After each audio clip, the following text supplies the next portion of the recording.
Okay, Gavalti, good morning. Let's do a quick chazara of what we learned yesterday.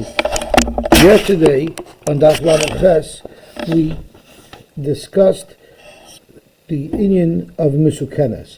So the Gemara first told us that what a Misukenes is an animal that cannot stand up on its own 2 feet, and that requires testing after the animal is shechted. There's testing to confirm that the animal is alive at the end of the shechita, and there's a multi-way machloikis as to what would be adequate testing. So Reb Shimon ben Gamliel says we need to see pirchas biyad of a regal. Rabbi Eliezer said zinuk, we need to see blood squirting out of the neck. And the Tchanim said it's enough with pirchas biyad oid regal. And then Rav had a whole list of signs of life, such as goya is groaning, hitila rei is leaving a souvenir, and kishkisha ba'ozna is shaking its ear. So those would all be signs of life. Yesterday we learned 3 shitas as to when does this have to occur. Does it have to occur all the way at the end of the shechita in order to verify that the animal was still alive at the end of the shechita? Or could it happen as early as the middle of the shechita, or even as early as the beginning of the shechita? And each shita brought rayas to their side. Then we had another interesting discussion about the restrictions in bringing an animal for a carbon. We learned that it has to be an animal that's non-kalaim. It has to be an animal that even if it's non-kalaim, it has to look like its parents. It has to be natural born, and it had to be born from a live mother, and it has to be at least 8 days old. Then we did the Mishnah, which is what we're learning about today, which is we had a 3-way machlekes of sheichet la'ovid kechavim. The sheichet was a yid, and he had prior kavanas, but the owner of the animal is a goy, and the goy's kavana is la'ovid kechavim.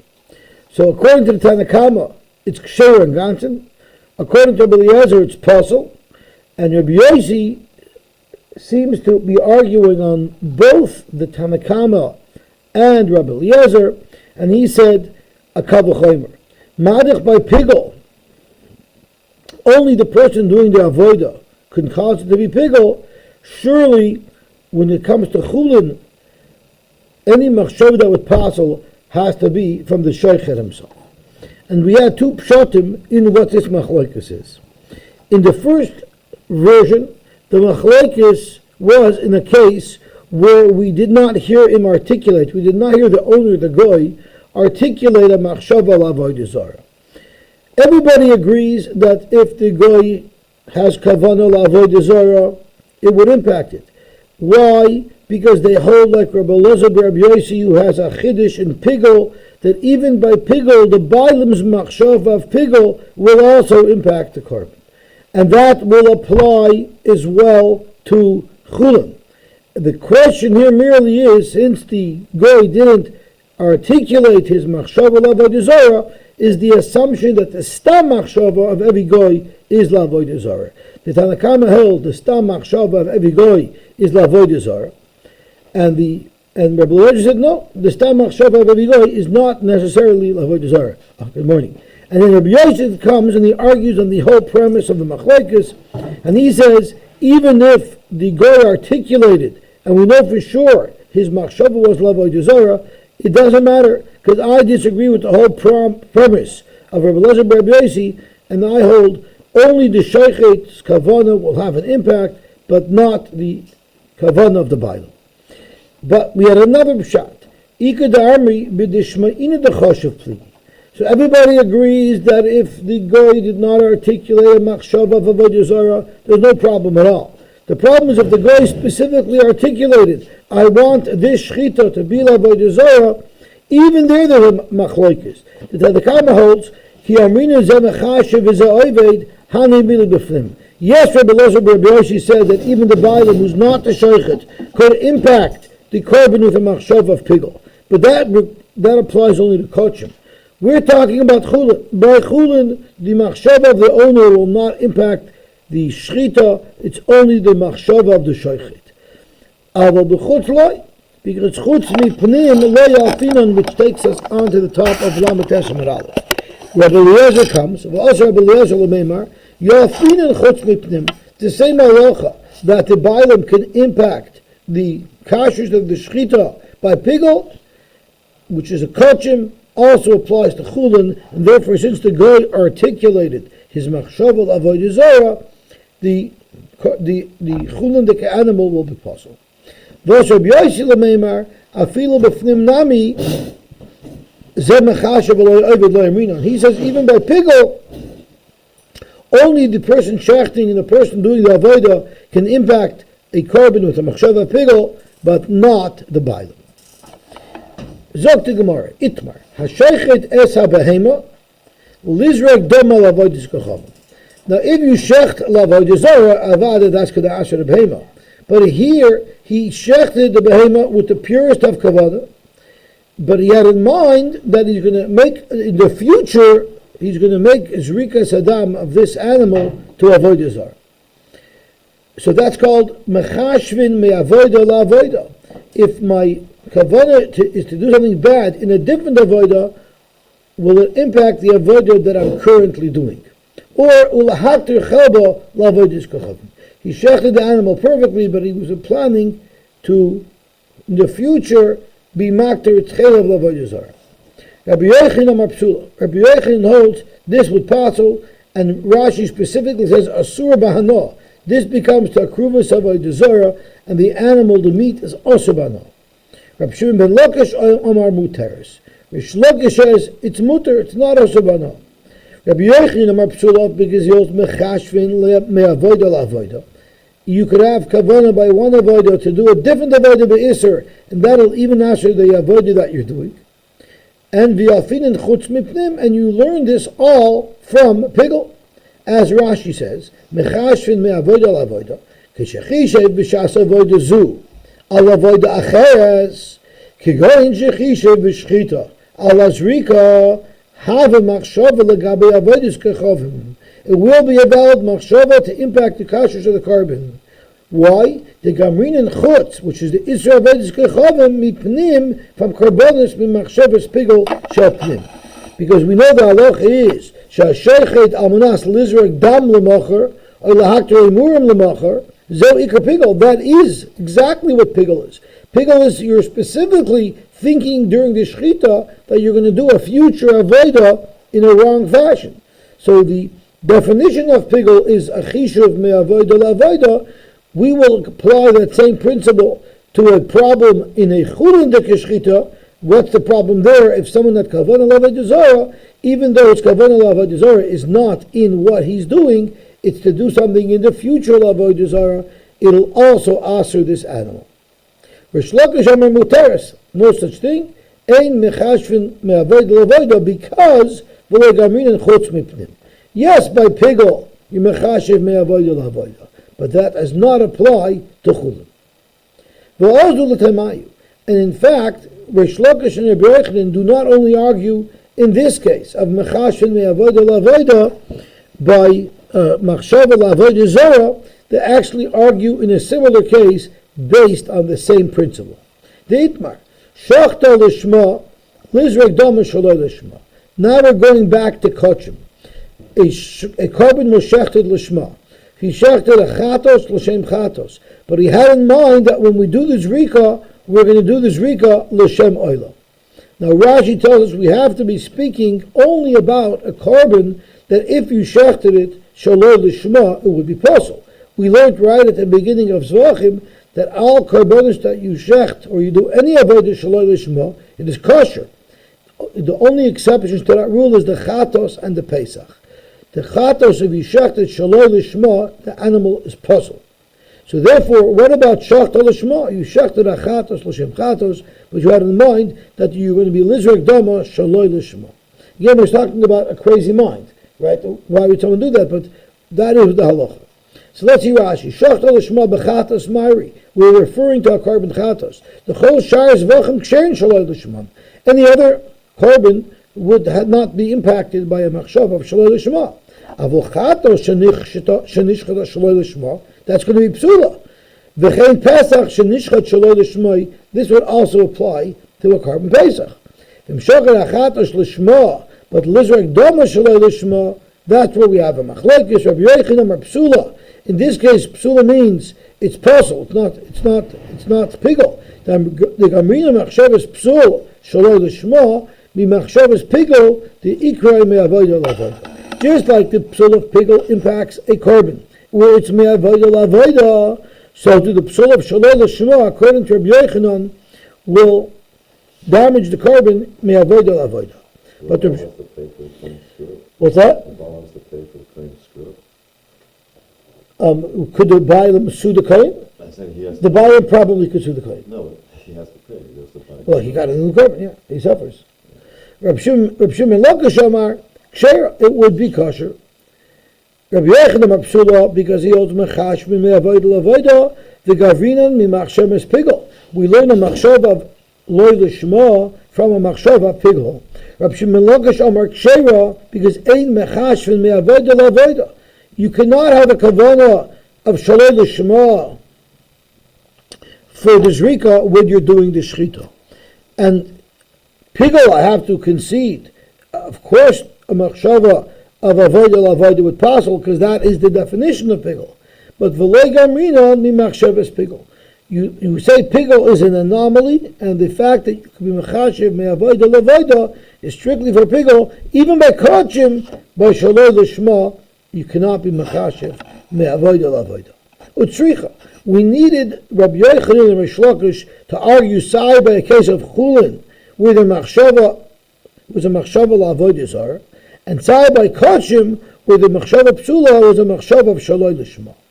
The question is, why do they need to have this discussion twice? Can we not figure out from one case that they each hold their respective shittas? Rabbi Yochanan holds machashvin me'avoda l'avoda, and Rish Lakish holds ein machashvin me'avoda l'avoda. Zok tomorrow tzricha.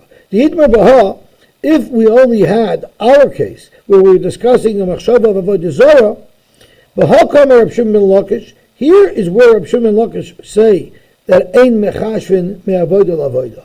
Mishum dechutz mipnim lo yafinan. Don't bring me a raya from kachim to chulin. Avol pnim mipnim. But when you're talking about a machshava of shaloi l'shma by kachim, ein memoida lo Rabbi Yochanan. Maybe Rish Lakish would agree that a shaloi l'shma by kachim you will passel it by being mechashiv me'avoda l'avoda. So that's why it was imperative that Rish Lakish express his kula of ein mechashiv me'avoda l'avoda even by kachim. V'hitmar b'hach, but if we only had the case of kachim, then I would say the opposite regarding to Rabbi Yochanan. But he come Rabbi Yochanan. That's where Rabbi Yochanan was machmir, and he said mechashiv me'avoda l'avoda because it's kachim. Avo b'ha, but by chulin, ein memoida lo Reb Shimon ben Lakish that ein mechashvin me'avoda l'avoda tzricha. So now we have a machlokes between Rabbi Yochanan and Rish Lakish that applies equally to kachim and to chulin. If you're mechashiv me'avoda l'avoda, it's only by pigel where everybody agrees that by definition you're being mechashiv me'avoda l'avoda. So Maser Reb Sheshes. Reb Sheshes is going to ask a kasha that's going to be Sai Shver on Rabbi Yochanan and Sai Shver on Rish Lakish. Rabbi Yosy of our Mishnah, who came to argue both on the Tanakama and Rabbi Eliezer. And he said, Kal v'chomer hadvar. It's a kal v'chomer that you should not be able to have the owner, his machshava impact the shchita of the yid. Uma b'mokim shemachshava poiselas b'mikdoshin. Madich were the machshava apostles by hektish. Nevertheless, ein hakoil hoylech ela acher ha'oived. It's only the machshava of the kohen that counts, not the machshava of the bailam. Mokim she'ein machshava poiselas b'chulin. But in a place where machshava is not possible, like chulin, ein oidin shelo yeh hakoil hoylech ela acher ha'shochet. So what is Rabbi Yosy saying? What is this specific distinction between chulin, which ain't machshava poiselas, and kachim, where machshava poiselas? What exactly are we talking about? My ain't machshava poiselas bechulin. What precisely does it mean? Ilema del apostle klal. If you're going to say that machshava will never kavana never impacts Chullin, no matter how you shech, no matter how you do anything. It's always going to be kosher as long as the physical shechita was good. That's not true. Because we all agree that if someone shechs l'shem avodah zarah, that becomes osher b'ano. So it has to be unanimous. Everybody holds that shechting an animal of avodah zarah, which is the kavanah of avodah zarah, will answer it. So the Mishnah couldn't have meant, Rabbi Yosy couldn't have meant that there's no psul machshava at all by Chullin. Ella, what he must have meant was, Ela pshita me'avoda la'avoda. It must mean that what doesn't apply by Chullin? A machshava during one avoda about what you're going to do wrong in a future avoda. Now we could explain what Rabbi Yosy was saying. Uma b'makim shemachshava poiselis b'mikdashim. Even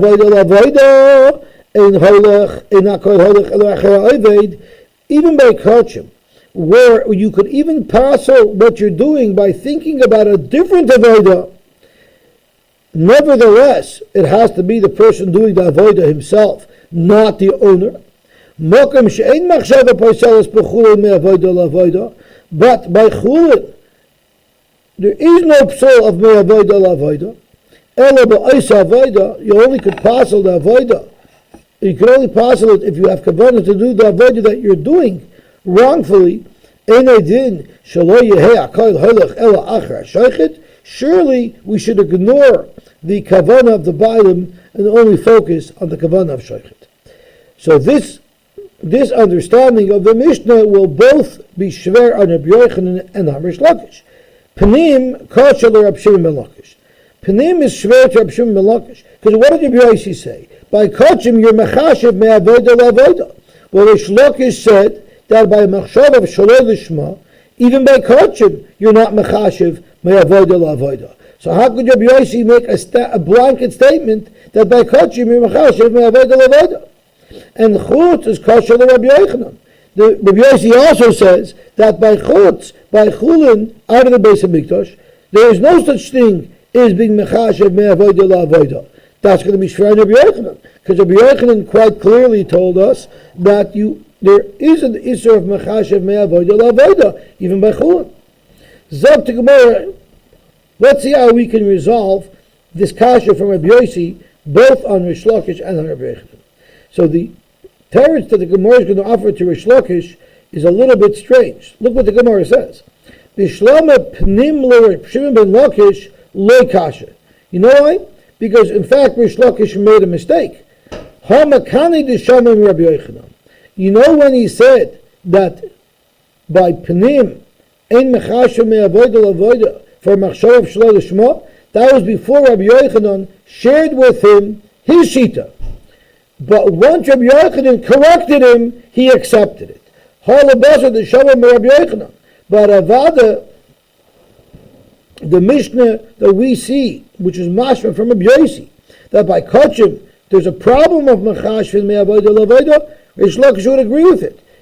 He said differently before, he was chayzer because he accepted from Rabbi Yochanan what he said. Now why is this an absurd type of teretz? Let's look at Rashi and let's look at Tosfos. Zot Rashi, Bishlama pnim Rish Lakish lo kasha. The ikal meimar, you can make the argument, mekamed deshama lahak masnisim Rabbi Yochanan Rabbi have a pelaga svar de Rabbi v'yamar misvar de lo yalfinan. Rabbi Yochanan presented him this Mishnah of Rabbi Yosy. Rabbi Yochanan proved Rish Lakish wrong. So therefore, when was Rish Lakish arguing with his Rabbi Yochanan? That's only when he thought it was a machlokes and svara. But the moment Rabbi Yochanan shared with Rish Lakish that there's a Mishnah that says mechashvin me'avoda la'avoda by kachim, Avoda Rish Lakish was chayzer. Ulevazer d'shama lahach masnisin Rabbi Yochanan Rabbi.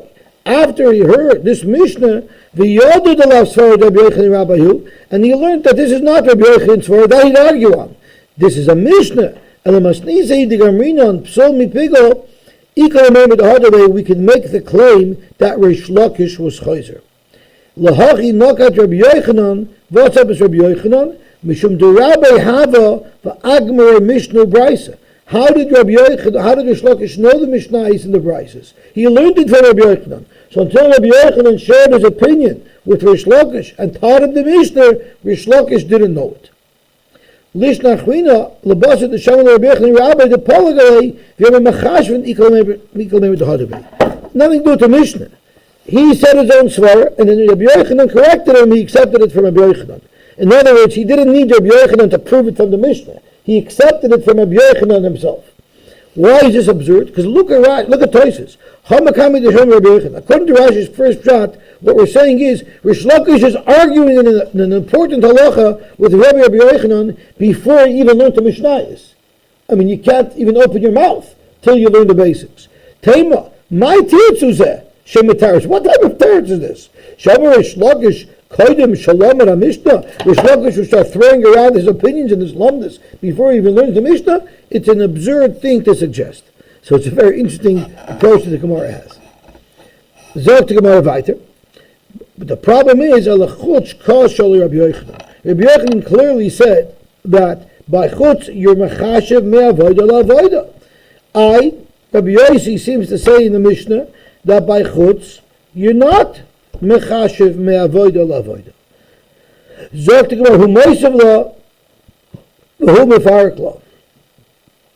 Who asked the kasha? The kasha was asked by Reb Sheshes. So Reb Sheshes asked this kasha on Rabbi Yochanan, and Reb Sheshes offers up a teretz.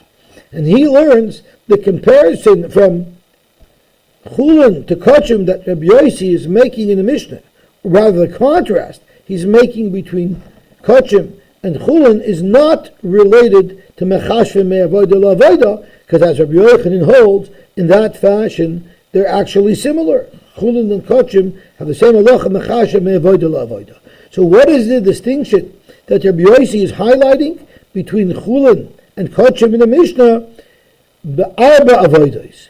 It's the four avodas. Meaning by Kochim, a machshava psula during any one of the four major avodas, which are shchita, kabbalah, halacha, and zrika, will pass a carbon. But by Chullin, all you have is shchita and zrika. Kabbalah and halacha are not avodas by Chullin. So v'hachi kamar uma b'makom shemachsheva poiselas b'mekdoshim ba'arba avodas. In all four avodas you can have a psul by Kochim. Nevertheless, eina koil hoilech ela achar ha'oived makom she'ein machshevas poiselas b'Chullin. But avodas that don't pass by Chullin, el b'shtei avodas, by Chullin you can only impact the kashrus by two avodas, as Rashi's b'shchita u'b'zrika, there ein din shelo yeh hakoil ela achar ha'shaychet. And that was what the Mishnah is saying. The Mishnah is not even discussing the inyan of mechashvin me'avoda la'avoda. This teretz should work. This teretz will not work for Rish Lakish. Okay, or maybe it will. Actually, could be it would work for Rish Lakish, because once we're not making that contrast, then the Mishnah is not even saying b'fnim that you're always mechashev me'avoda la'avoda. Okay, gewaltig. Zog the Gemara weiter. Tanya kabal said Rabbi Yochanan. We do have a brisa that supports Rabbi Yochanan Shita that even by Chullin mechashvin me'avoda la'avoda, because it says in the brisa as follows: Hashechet as a behema, someone shechted a behema, lizreg doma la'avodis kachafim. So the shchita was perfect, but while he was making the shchita, he had kavanah that he was going to make zrikas adam la'avodis har, or ulahakter chelba la'avodis kachafim. Harei elu zivchei meisim. That's going to be zivchei meisim. That's going to be osher b'hana. So you clearly see a case of avodah zarah by Chullin mechashvin me'avodah la'avodah. Shechta v'acheka achishev aleha. What if you made a shchita with a pristine machshava, and after you finished the shchita, then you thought, okay, I think I'm going to go now make zrika la'avodah zarah, or to be makar chelba, Rashi says.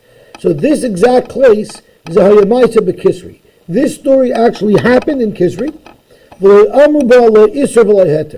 the Rabbanim didn't want to paskin that it's mutter, yet they didn't want to paskin that it's aser. Why not?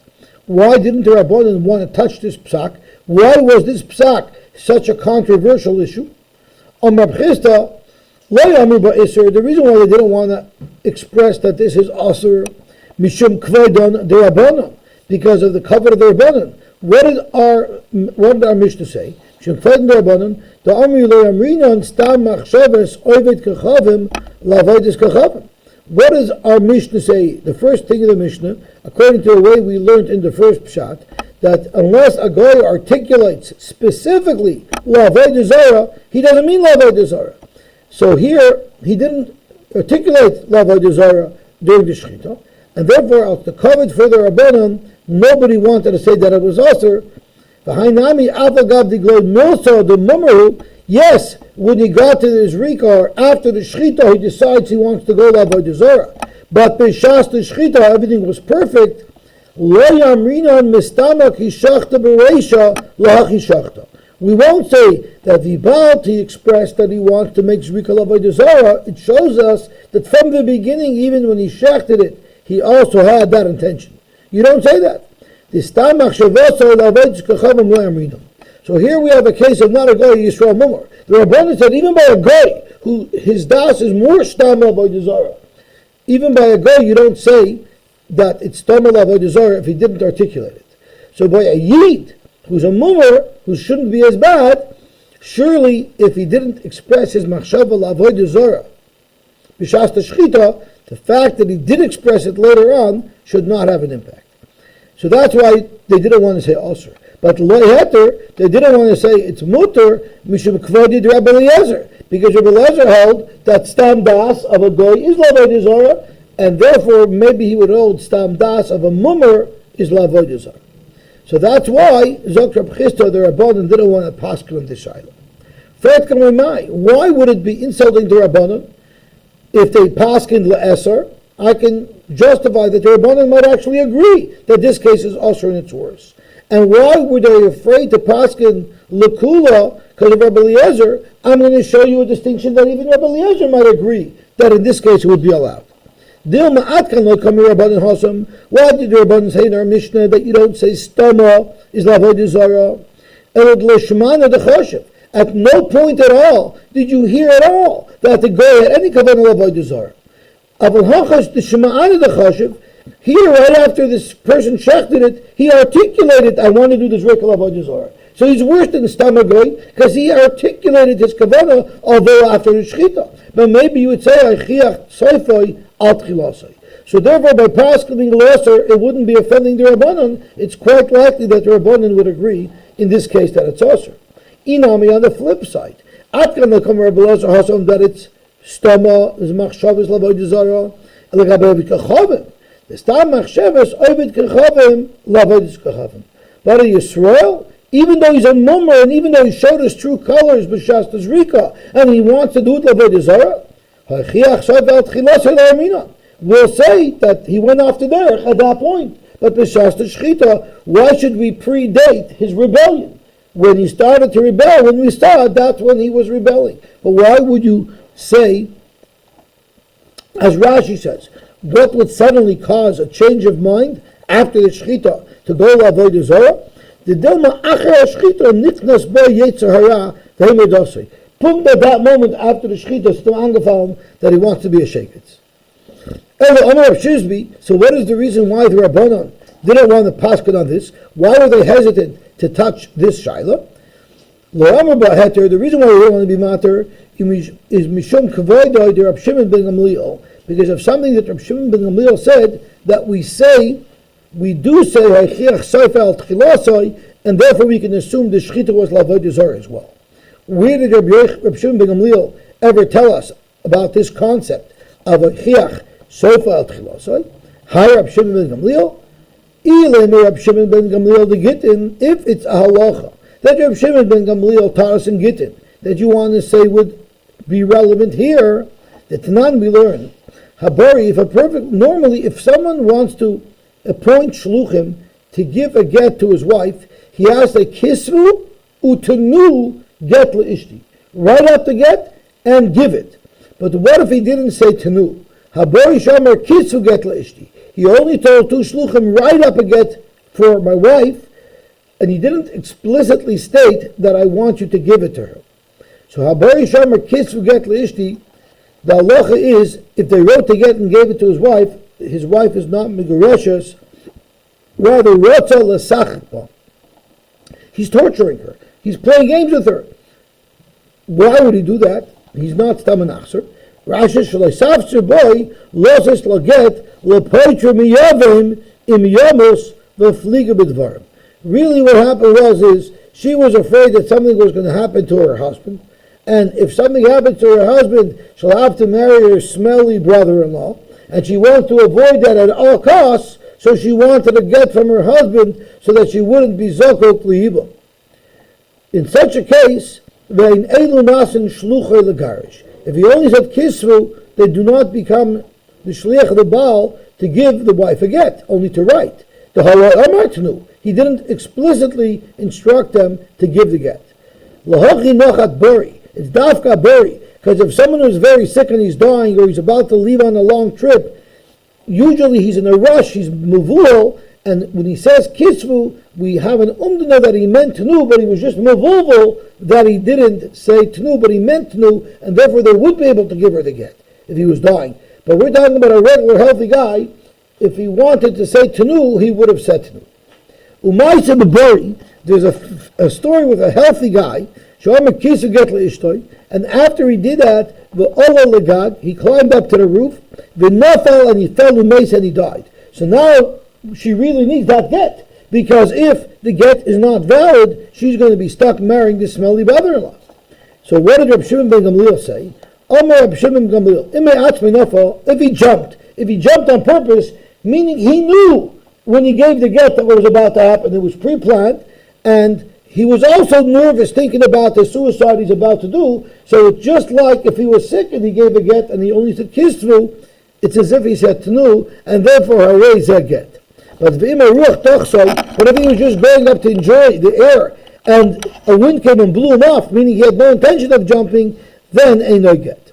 As Rashi says, and therefore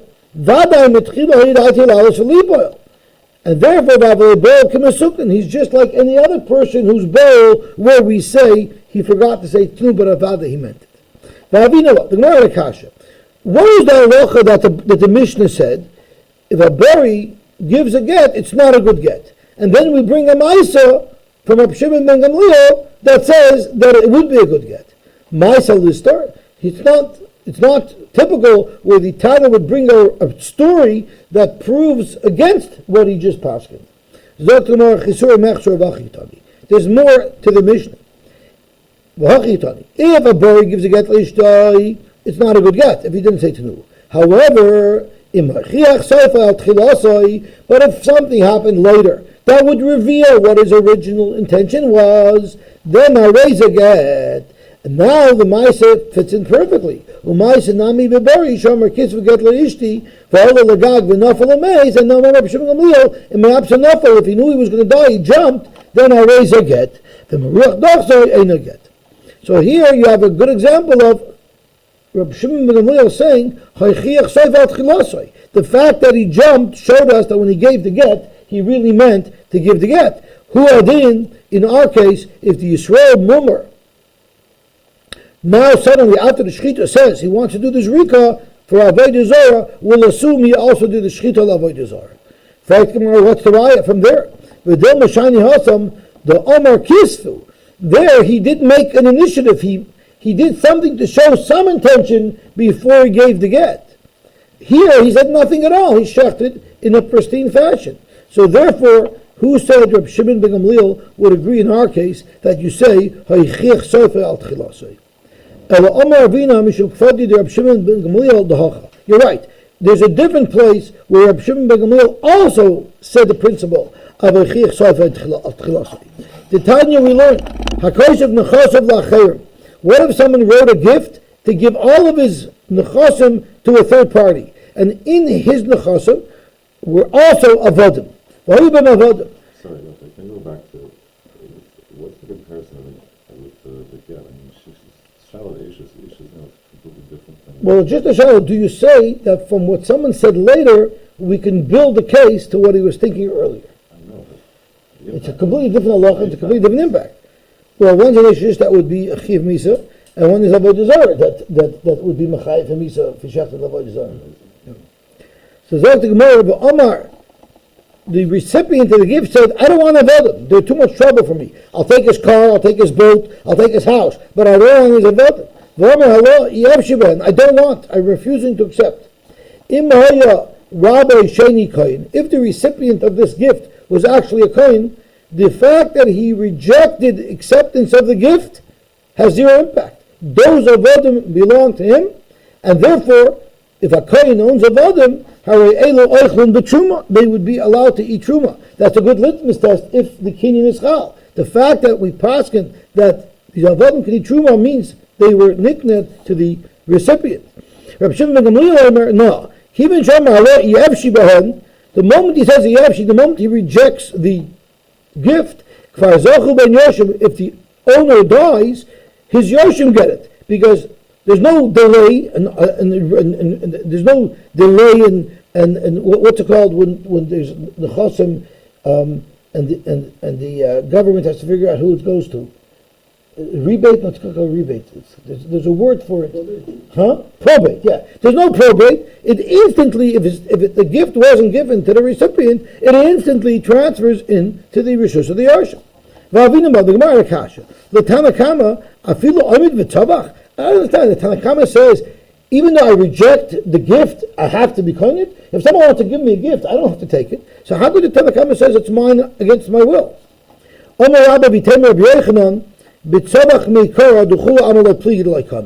course, if the recipient said, I don't want it, he's not going it. You don't have to accept the gift.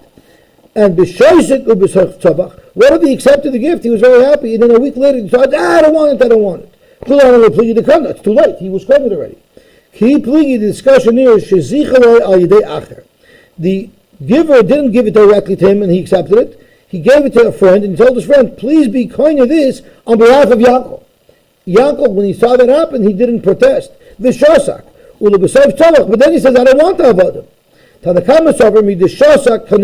Since he was silent at the time that he saw his chaver being zoich in the gift for him, he was kind of.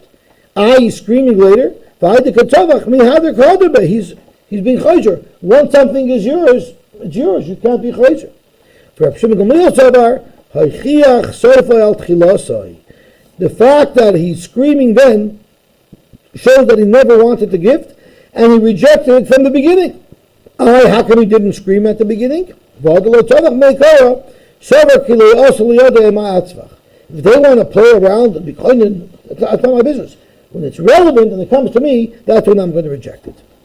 The halacha is like Rabbi Yosy, that in our Mishnah says that the machshava of the owner will not impact the kashrus of the korban, the kashrus of the animal, the chulin. So Yisrael shechting, even if it's for a guy, it doesn't matter. The guy can have any kavan in the world. It doesn't have any impact. The animal's a good animal.